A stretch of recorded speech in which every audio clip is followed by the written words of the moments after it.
Nah, dalam konteks krisis geopolitik yang terkait dengan energi, banyak perdebatan-perdebatan yang sebagian oleh senior-senior kita juga meminta kepada saya untuk menaikkan harga BBM.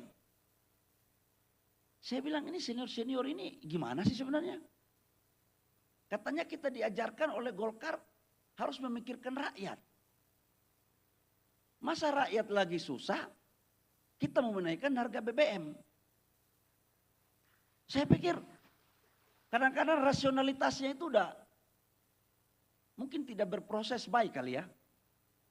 Jadi saya katakan bahwa karena Menteri SDM-nya adalah kader Partai Golkar dan doktrin Golkar adalah karya kekaryaan, bahkan tagline kita suara rakyat suara Golkar, maka semaksimal mungkin keputusan-keputusan program negara yang terkait dengan rakyat kita harus berpihak kepada rakyat. Maka kita membuat formulasi, perdebatannya panjang sekali. Bapak Ibu semua, kita sudah memutuskan bahwa harga BBM subsidi, LPG subsidi, sampai dengan harga $100 per barel, tidak akan kita naikkan harga BBM. Tidak akan kita naikkan. Dengan berbagai macam konsekuensi. Nyopot subsidi nambah, saya harus cari pendapatan tambahan. Dan sekali lagi, ini teka-teki kader Golkar. Sudah barang tentu di bawah pimpinan dan arahan Bapak Presiden Prabowo. Tapi siapa yang memformulasikan? ESDM kader Golkar. Menko Perekonomian Ketum Golkar senior. Ya kan? Sampai di Komisi 11 Ketua Umum Soksi. Sampai di Komisi 12 yang bidang energi, Ketua Komisinya kader Golkar. Jadi kalau boleh saya katakan, pengelolaan energi di masa yang tidak menentu ini, sudah barang tentu kontribusi terbesarnya adalah perintah Bapak Presiden Prabowo, tapi Golkar bersama-sama Gerindra dalam mengeksekusi program-program mulia ini. Dan ini gak gampang, Bapak Ibu semua, gak gampang. Nah, sekarang bagaimana kita ke depan? Bapak Ibu semua, karena Soksi ini agak sedikit, karena buruh ini kan bicara agak sosialis-sosialis ini. Bicara keadilan, pemerataan. Kekayaan kita, sekarang Gini ratio turun menjadi 0,36. Kalau tidak salah Pak Misbakun ya, 0,36. Ini terjadi kenapa? Karena 50 keluarga dalam waktu 7 tahun, kekayaannya itu lompat 150%. Ada 10 keluarga yang dalam waktu 7 tahun itu kekayaannya lompat hampir 200%. Dan rata-rata mereka sebagian bisnisnya itu ada pada sektor ESDM.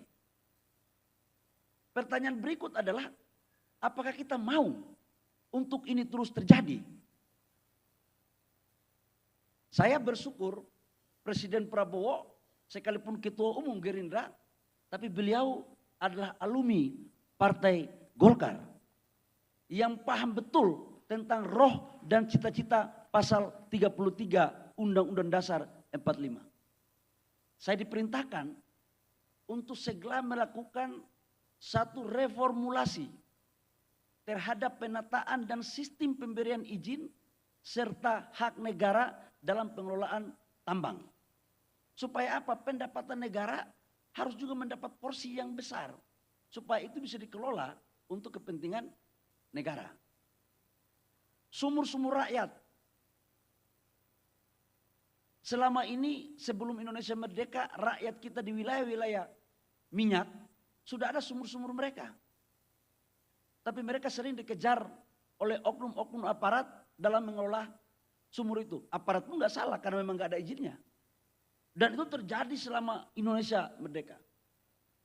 Saya lapor sama Bapak Presiden, saya bilang Pak pasal 33 itu ekonomi kita itu menganut asas kekeluargaan. Dan dalam implementasinya itu ada namanya demokrasi ekonomi. Jadi nggak boleh ada monopoli ekonomi. Jangan diartikan bahwa minyak, sumur-sumur minyak itu hanya milik pengusaha-pengusaha besar atau asing. Maka kita membuat terobosan hukum, saya membuat permen untuk kita legalkan seluruh sumur-sumur rakyat agar mereka bisa bekerja tanpa ada ketakutan. Itu dilakukan oleh Golkar dan itu bisa disosialisasikan. Banyak menteri SDM yang pintar-pintar, tapi memang butuh nyali juga. Jadi menurut saya nyali ini penting. Nah saya kan masuk ke Jakarta ini, Pak Utoyo melewati 3, darat, laut, dan udara. Jadi nggak ada lagi yang perlu kita takuti. Apalagi cuma gertak-gertak, waduh udahlah. Jangan pakai gaya-gaya lama lagi. Ini sudah inovasinya, sudah inovasi baru gitu. Jadi saya pikir Bapak Ibu semua menyangkut dengan undang-undang politik, saya pikir teman-teman bisa, nanti Pak Sarmuji bisa menjelaskan sistem demokrasi apapun yang akan kita terapkan, yang terpenting adalah kita harus siap untuk menjemput apapun hasilnya. Tetapi percayalah bahwa DPP Partai Golkar akan terus menerus untuk mengawal perubahan atau pembuatan undang-undang politik yang sudah barang tentu harus terbaik untuk negara dan juga terbaik untuk Partai Golkar. Jangan untuk terbaik kepada satu kelompok tertentu, kita nggak boleh, kita harus betul-betul dan